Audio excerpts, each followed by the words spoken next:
Bonjour, donc je suis Thierry Morel, enseignant à l'université de Reims-Champagne-Ardenne en électronique analogique, donc dans le domaine de l'EA.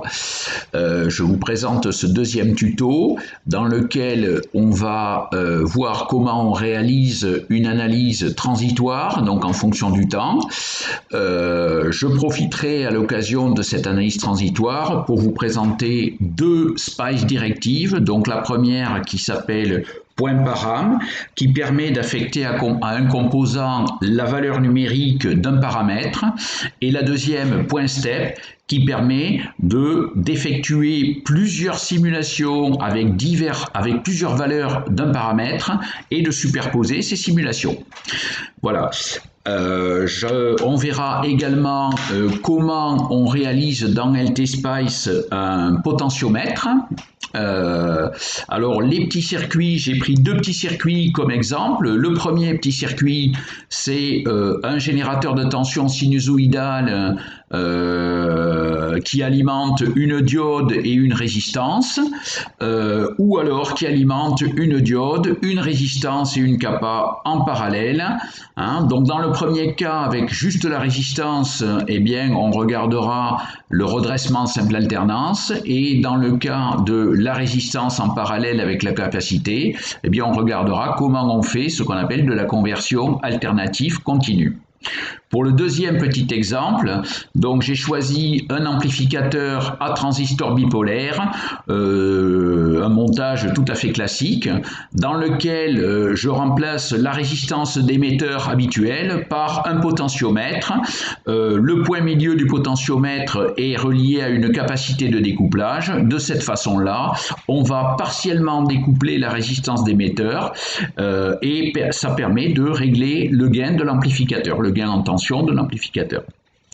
Bien, alors on démarre avec le premier montage, c'est-à-dire une diode et une résistance pour commencer, alimenté par un générateur de tension. Voilà, donc ça c'est le même que dans le tuto numéro 1 avec l'anode et la cathode. Et je vais maintenant transformer mon générateur qui était précédemment continu en un générateur de tension sinusoïdale.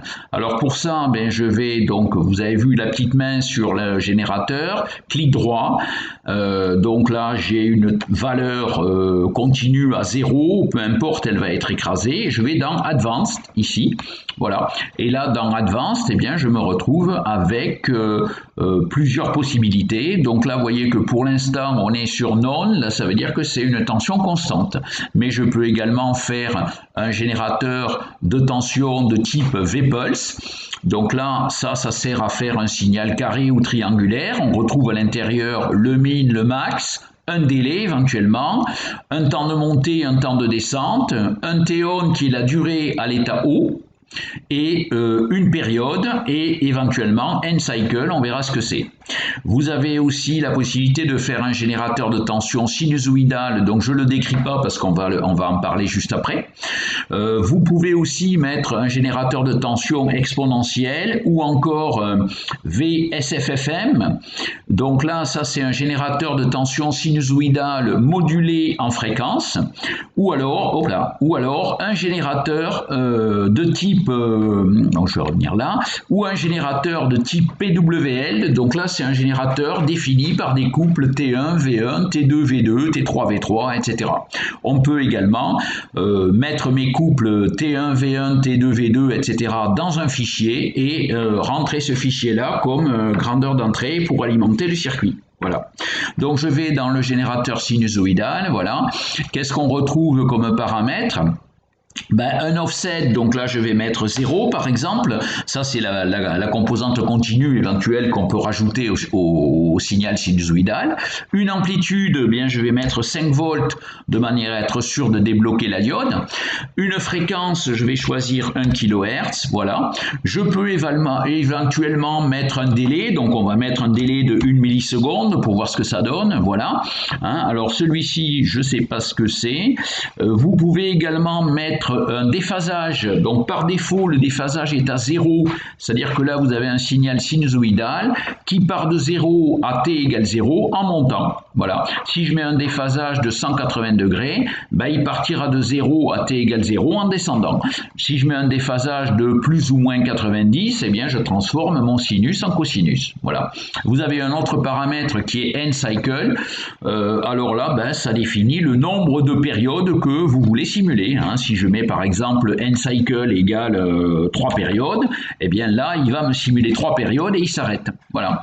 Donc ça sert éventuellement à générer par exemple une impulsion unique qui serait détectée par un circuit détecteur d'impulsion et qui traite l'information derrière. Voilà, bon, je vais peut-être enlever le n-cycle, vous avez compris ce que ça fait. Voilà, donc là, je fais OK, et là, je retrouve les caractéristiques de mon signal sinusoïdal, offset 0, amplitude 5 volts, fréquence 1 kg et un délai de 1 milliseconde. Alors, je vais maintenant régler, dire la simulation que je veux faire, donc là, Edit Simulation Command, cette fois-ci, je vais faire une simulation de type transient. Voilà. Alors, le stop time, c'est la durée de ma simulation. J'ai pris un délai de 1 milliseconde. Je vais donc simuler. Alors, la fréquence est d'1 kg, ça fait une période de 1 milliseconde. Donc, je vais simuler sur 5 millisecondes, par exemple. Hein, j'aurai 1 milliseconde avec mon délai et j'aurai 4 périodes derrière. Voilà. Vous avez deux autres paramètres qu'il est important de connaître, c'est le time to start saving data. Alors ça sert dans les cas où vous simulez un phénomène pour lequel il y a un transitoire qui peut être plus ou moins long, et vous, ce qui vous intéresse, c'est ce qui se passe après le transitoire, c'est-à-dire lorsqu'on est en régime permanent. Et bien dans ce cas-là, on peut zapper le transitoire. S'il dure, je ne sais pas, 3 millisecondes, eh bien je commence à sauver mes datas à partir de 3 millisecondes pour ne pas avoir le transitoire. Vous avez également un paramètre qui s'appelle Maximum Time Step. Alors celui-ci sert à fixer un pas de temps delta t maximum au simulateur. Ce qu'il faut savoir, c'est qu'en régime transitoire, le simulateur adapte son pas de calcul à la difficulté de la simulation. Donc si c'est facile, eh bien il va faire des grands pas de calcul, et si c'est compliqué, par exemple sur une commutation, eh bien là il va réduire son pas de calcul. Alors ce qui se passe, c'est que quand c'est facile, justement, il fait des grands pas de calcul, et au niveau de la visualisation des courbes, sachant qu'entre deux instants, eh bien les valeurs calculées, il vous met une droite, eh bien on a des fois des courbes qui sont un petit peu hachées. Alors pour éviter ça, eh bien je fixe un maximum time step, c'est-à-dire que j'oblige le simulateur à faire des petits pas de calcul, donc j'ai évidemment plus de points et une simulation un peu plus longue, mais par contre j'ai des belles courbes. Voilà, donc pour l'instant je ne mets rien à ces paramètres. Voilà, donc là j'ai défini ma durée de simulation à 5 millisecondes, et puis je lance une simulation. Voilà, alors ce qui m'intéresse moi de regarder sur cette simulation, c'est la tension au point A, c'est-à-dire la tension du générateur V1 sinusoïdal, d'accord, et la tension au point K, c'est-à-dire la tension aux bornes de la résistance R1. Voilà. Et quand je vais observer les résultats, voilà. Alors on retrouve ici un délai de 1 milliseconde. Vous voyez que la période du signal, elle va de 1 à 2 millisecondes, donc elle dure 1 milliseconde, ce qui fait une fréquence d'1 kHz. Voilà. Alors, qu'est-ce qu'on peut dire sur ces courbes? Eh bien, la diode ne se débloque que si la tension d'entrée est supérieure ici à 0,6 volts. Et ce qui se passe ensuite, c'est que la tension aux bornes de la résistance suit la tension d'entrée avec un delta V de 0,6 volts entre les deux. Voilà. Hein, donc au niveau du maximum, j'ai 5 volts et là j'ai à peu près 4,3 volts, 0,6 volts. Voilà. De la même façon, quand la tension d'entrée passe en dessous de 0,6 volts, et bien là la diode se bloque, et donc sur toute l'alternance négative jusqu'à ce que VE repasse au-dessus de 0,6 volts, et bien la diode est bloquée. Voilà. Donc là, si vous voulez, en gros, on appelle ça du redressement simple alternance, puisqu'en fait, on récupère dans ce cas-là l'alternance positive. Alors, une remarque, c'est que si je changeais le sens de la diode, il se passerait la même chose, mais je récupérerais cette fois-ci l'alternance négative. Voilà. Alors maintenant, ce qu'on va regarder, c'est ce qui se passe si je mets une capacité en parallèle avec la résistance, pour tendre vers ce qu'on appelle la conversion alternative continue. Bon, je peux commencer par mettre ici. Voilà mon fil. Voilà, vous pourriez me dire, mais là je court-circuite, voilà. Mais là c'est pour vous montrer en fait que si je rajoute maintenant ma capacité par-dessus le court-circuit, hop, il m'enlève le court-circuit et il m'a connecté ma capacité. Voilà. Alors quelle valeur je vais donner à la capacité, sachant que la période ici est de 1 milliseconde, je vais par exemple faire une constante de temps R1C1 de pareil que la période, 1 milliseconde, donc ça me fait ici une capacité de 1 microfarad, 10-6 que multiplie 10-3, ça fait 10-3, donc 1 milliseconde. Donc on a dit ici 1 microfarad. Voilà, et puis là, je vais simuler le circuit et regarder ce qui se passe. Voilà, donc ici, voilà, je m'aperçois cette fois-ci, contrairement à ce qui se passait précédemment, dès que la tension d'entrée est supérieure à 0,6 volts, eh bien, je vais aller charger ma capacité jusqu'à une valeur maximum qui est 5 volts moins les 0,6, 0,7 volts au bord de la diode. Et ensuite, qu'est-ce qui se passe? Quand la tension d'entrée redescend, eh bien, la diode se bloque et à ce moment-là, la capa et la résistance sont isolés du reste du circuit et la capacité se décharge dans la résistance avec une constante de temps taux égale RC. Voilà, donc là j'ai choisi une constante de temps de 1 milliseconde qui est égale à la période du signal, donc je suis dans un cas de figure moyen. Voilà. Alors ensuite, qu'est-ce qui se passe? Eh bien, vous voyez que la capa se décharge ici, et quand la tension d'entrée redevient supérieure ou égale à 0,6 volts au-dessus de la tension en bleu, eh bien là, la diode se débloque et je viens refaire le plein de ma capacité jusqu'à ce que de nouveau la diode se bloque et la capa se redécharge. Donc vous voyez que finalement la diode elle n'est passante que très peu de temps dans le montage, dans cet intervalle de temps ici delta t où on observe les charges de capacité. Tout le reste du temps elle est bloquée. Voilà. Alors, ce qu'on peut montrer maintenant, c'est la Spice Directive point param. Alors, qu'est-ce que je vais faire? Eh bien, vous voyez, au lieu de mettre une valeur numérique, là, 1 micro sur ma capacité, voilà comment je vais m'y prendre. Je vais mettre ici, entre accolades, comme ça, une expression ou le nom d'un paramètre, donc je vais l'appeler cval. Par exemple, je mets le nom que je veux. Voilà. Alors cval. Et dans le même temps, eh bien, je vais définir ma Spice Directive point param. Donc là, j'écris point param. Voilà. Et puis je vais écrire cval égale, alors, 1 micro, comme tout à l'heure. La même valeur que tout à l'heure. Voilà. Donc finalement, qu'est-ce que ça veut dire ce truc-là? Ça veut dire que la capacité C1 prendra comme valeur numérique la valeur numérique contenue dans le paramètre cval. Voilà. Donc là, je refais une simulation. Voilà. Et on s'aperçoit que, on retrouve exactement le même résultat que précédemment. C'est normal puisque j'ai la même valeur de capacité. Voilà. Donc vous voyez une façon de faire différente. Voilà. Alors à quoi ça peut servir ce truc-là? Par exemple, on se sert beaucoup de cette instruction point param. Voilà, vous avez plein de résistances qui ont toutes la même valeur. Vous leur mettez à toutes une valeur Rval par exemple ou R0, ce que vous voulez. Et puis si vous voulez changer cette valeur, vous la changez dans le paramètre et ça la change dans les 10 résistances à la fois. Voilà. Mais c'est pas terminé. On va voir maintenant une autre Spice Directive qui est la Spice Directive .step. Voilà. Alors je l'écris, .step. Voilà. Et puis, je ne vais pas plus loin. On va voir comment on remplit ça, mais on va plutôt le remplir dans le menu à l'intérieur. Donc là, j'ai posé ma Spice Directive, .step. Alors, qu'est-ce qu'elle va faire, cette Spice Directive? Eh bien, ça va me permettre de donner plusieurs valeurs à mon paramètre cval, en l'occurrence, hein, et puis faire donc plusieurs simulations, les unes après les autres, et plotter l'ensemble des résultats. Donc ici, .step, voilà, je me positionne dessus, clic droit, je rentre dedans, hein, comme ça j'accède au menu. Alors on me demande le nom du paramètre à sweeper, ça va être cval. Voilà. La nature du sweep, donc j'ai le choix, je vais choisir une liste, voilà, avec 3 valeurs. Donc je vais commencer par une valeur de 100 nanofarad, donc là ça me fera une constante de temps faible.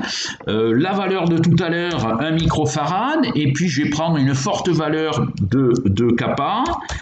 100 micros, donc là ça me fera dans ce troisième cas une constante de temps qui est élevée. Voilà. Bon, par rapport à la période du signal, évidemment. Voilà, donc là maintenant je lance ma simulation. Voilà.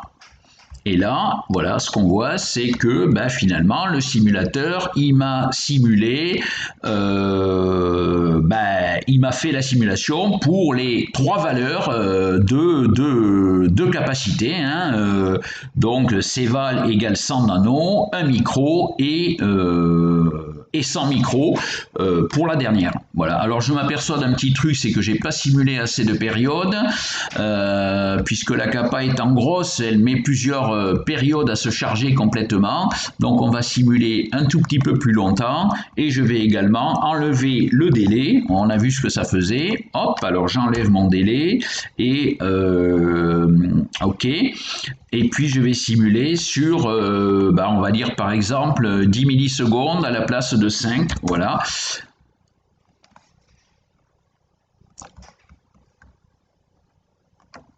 Voilà. Donc là, finalement, je retrouve tous mes cas de figure. Hein. Vous voyez que dans le cas où la kappa est la plus grosse, elle met 3, 4, 5 périodes avant d'atteindre le maximum. Voilà.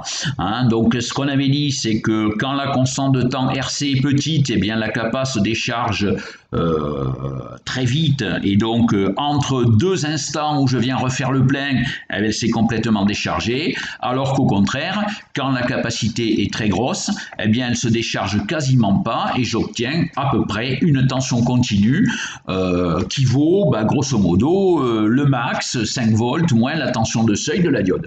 Voilà. Alors, on peut effectuer certaines mesures. Alors, si je veux mesurer un petit peu les grandeurs, voilà. Alors là, j'ai mon curseur. Ah, le problème qui se pose ici, c'est que vous voyez, par défaut, le curseur se positionne sur la première valeur de cval, c'est-à-dire 10 nano. Et moi, si je veux accéder à la plus grosse valeur, je vous montre comment il faut faire. Donc là, je vais enlever mon curseur.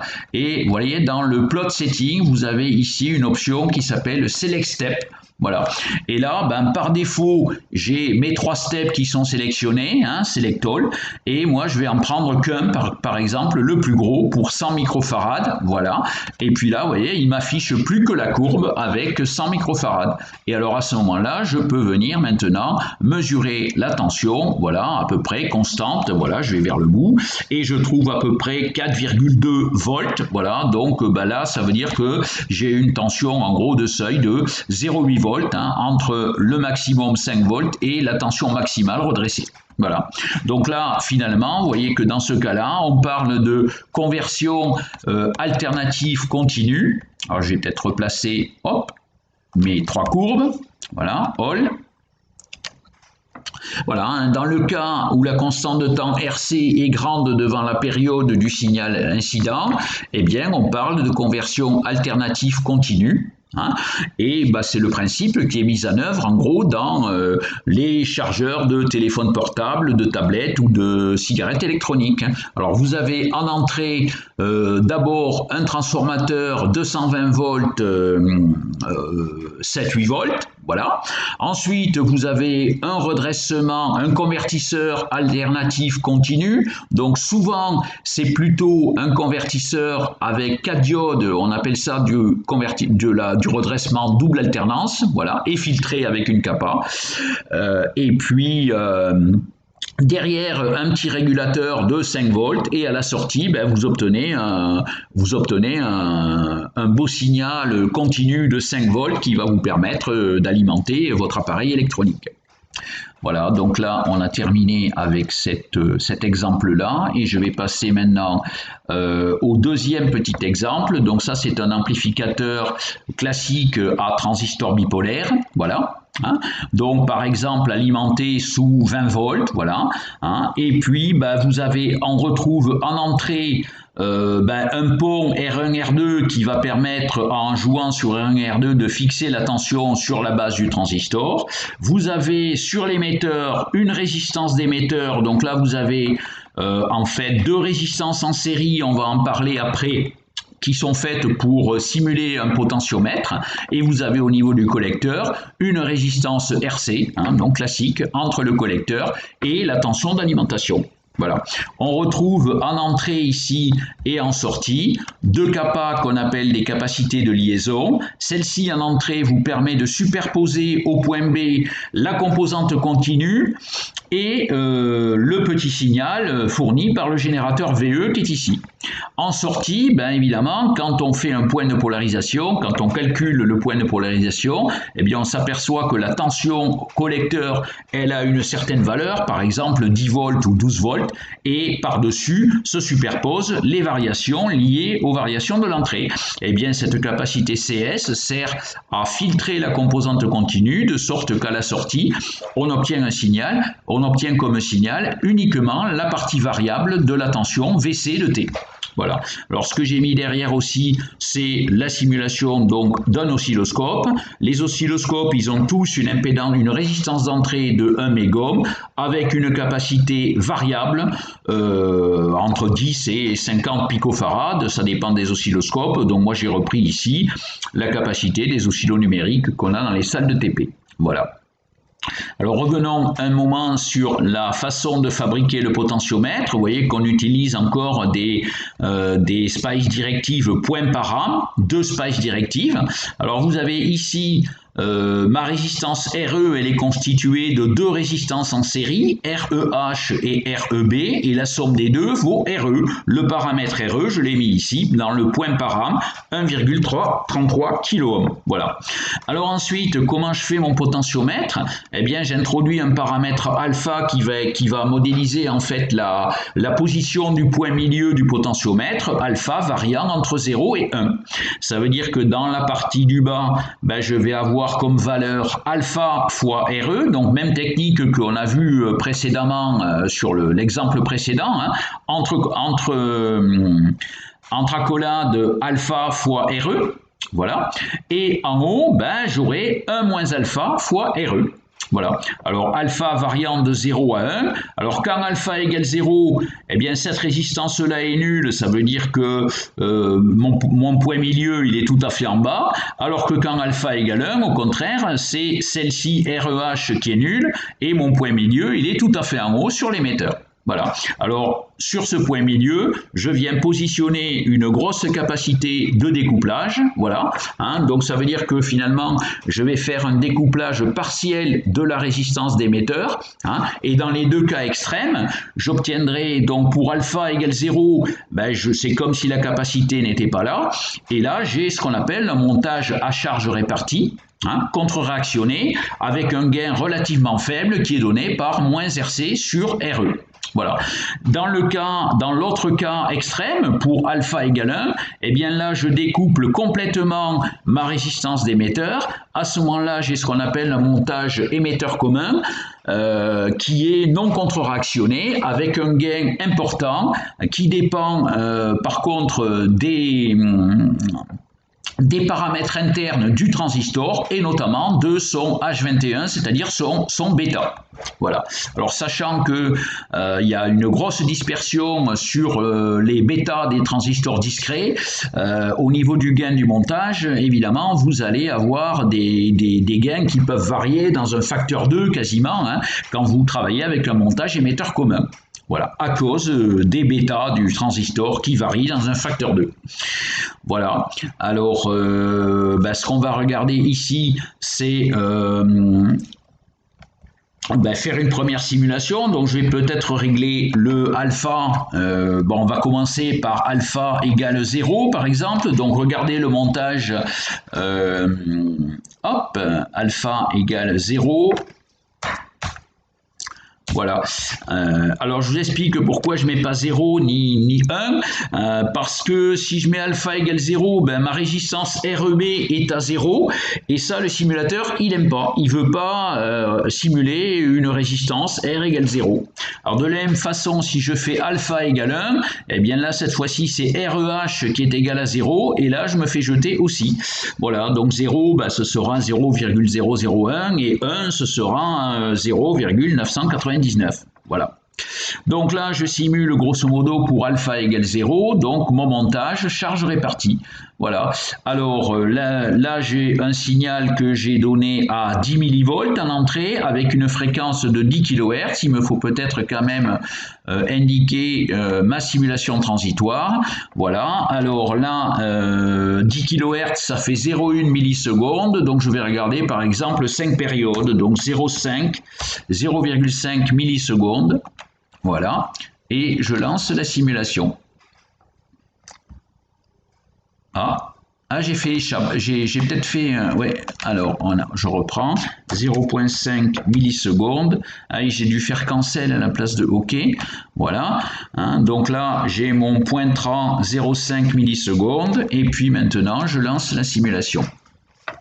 Voilà, alors qu'est-ce que je vais regarder moi? Je vais regarder mon signal d'entrée, VE, voilà, donc sinusoïdal 10 millisecondes, 10 millivolts et 10 kHz, et je vais aussi regarder mon signal de sortie, VS, voilà. Bon, alors vous voyez que le signal d'entrée il est de 10 millivolts, ça c'est normal, c'est l'assignation, et vous voyez que le signal de sortie il est de pratiquement 5 millivolts, c'est-à-dire que là j'ai un gain de 5.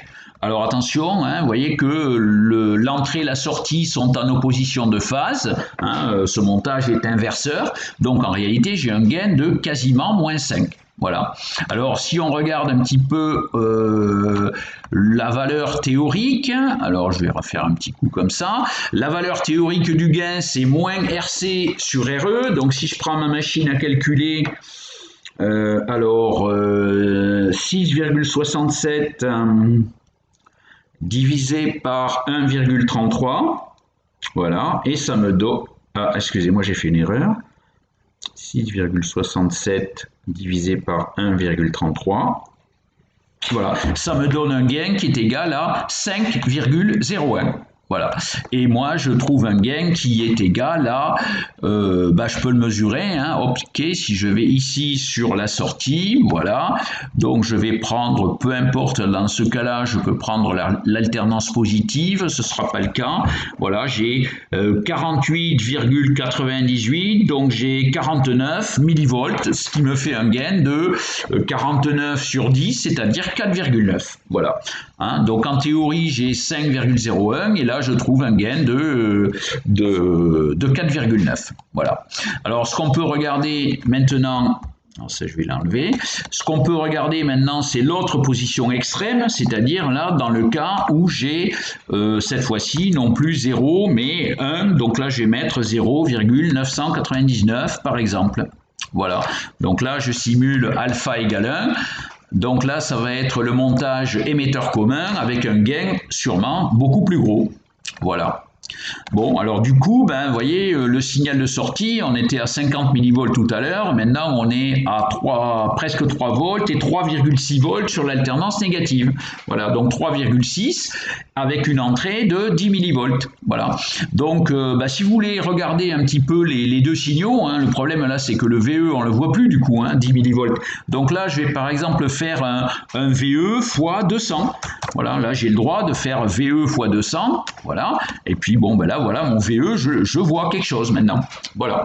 Alors si je veux mesurer le gain, hop, je vais prendre ici sur le signal de sortie, Hein. Alors vous remarquez ici que sur l'alternance positive, j'ai 2,8 volts, hein, c'est ce que je lis ici sur mon... voilà, sur l'alternance positive, j'ai 2,8 volts, alors que sur l'alternance négative, voilà, ben, j'ai plutôt 3,6 volts. Donc vous voyez, j'ai presque 1 volt d'écart entre l'alternance positive et négative. Alors ça, c'est normal. Pour ce montage-là, complètement découplé, ça vient du fait que la droite de charge dynamique a une pente très forte et qui vient en fait, ce qui fait que la tension de sortie sur l'alternance positive, elle ne peut pas atteindre la valeur maximum 20 volts, elle est coupée très vite. Voilà, donc on observe ici, hein, vous voyez que ben, le signal il est quand même bien déformé sur l'alternance positive. Donc si moi je veux mesurer la valeur du gain, en fait je vais mesurer l'alternance négative, hein, donc là 3,64 volts avec une entrée qui fait 10 millivolts, ça fait un gain de 364. Voilà, hein, donc là j'ai un gain maximum de 364. Voilà. Alors ce gain, on dit qu'il dépend en fait du transistor. On peut aller regarder pour le transistor que j'ai choisi ici, 2N3904, que vaut le gain. Donc je reviens ici dans Peak New Transistor et en me déplaçant, voilà, je vais regarder. Voilà, ici, vous voyez, vous avez le paramètre bêta, BF, donc bêta forward, et donc il est égal à 300. Donc ça c'est un transistor qui en simulation a un gain de 300. Voilà. Donc ce qui explique que j'ai du coup un gain en tension relativement élevé. Voilà, donc là, eh bien, on a regardé un petit peu les deux cas extrêmes, hein, donc vous voyez que finalement, voilà, c'est une façon d'utiliser le potentiomètre. Maintenant, il y en a plein d'autres. Voilà. Donc maintenant, vous savez faire un potentiomètre. Voilà. La dernière chose qu'on peut regarder éventuellement, c'est de refaire un point step. On révise un peu. Donc point step. Voilà. Alors, qu'est-ce que je vais balayer maintenant? Alors, où est-ce que je le mets? Je le mets, bon, je vais le poser ici, peu importe. Voilà. Point step. Alors, je vais dedans. Et là, je vais balayer alpha. Hein, donc, alpha. Voilà, je vais faire comme tout à l'heure un sweep list avec trois valeurs. Hein. On va prendre par exemple 0.1, on va prendre 0.8 et puis on va prendre voilà, le grand gain 0.99. Voilà, hein, trois valeurs de alpha. Et là, donc, il va me faire trois simulations qui se superposent. Voilà. Voilà, voilà. Hein, donc on a ici le VS pour les trois valeurs de alpha, hein, donc 0,1, 0,8 et 0,99. Hein, voilà.